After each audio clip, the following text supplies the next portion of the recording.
નમસ્કાર મિત્રો, તારીખ છે 23 ફેબ્રુઆરી 2026ની વાર છે આજે સોમવાર। આજના વિડીયોની અંદર જીરું બજાર વિશે સંપૂર્ણ ચર્ચા વિડીયોની અંદર કરવાના છીએ। તે પહેલાં ચેનલ ઉપર જે મિત્રો નવા આવ્યા હોય તો ચેનલને ખાસ સબસ્ક્રાઈબ કરી દેજો અને વિડીયો પસંદ આવે તો વિડીયોને લાઇક કરી દેજો।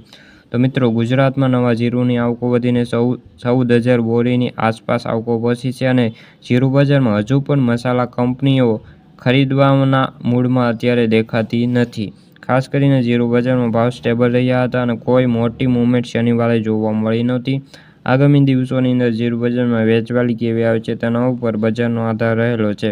હાલના તબક્કે કોઈ મોટી તેજી મંદી દેખાતી નથી અને આગળ ઉપર બજારમાં મોટો આધાર રહેલો છે। વર્તમાન સમયમાં જીરું બજારમાં ધીમી ગતિએ ભાવ વધે તેવી સંભાવનાઓ રહેલી છે અને શનિવારે 14,000 બોરીની આવક જોવા મળી હતી।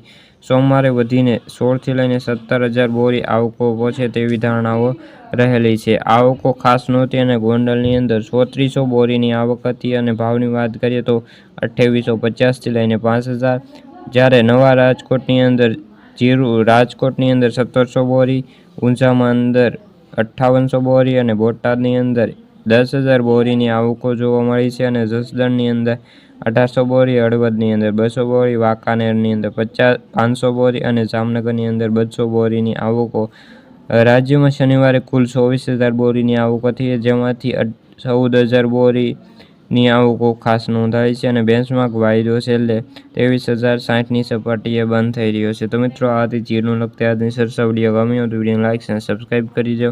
ફરી મળીશું બીજા વિડીયો સાથે।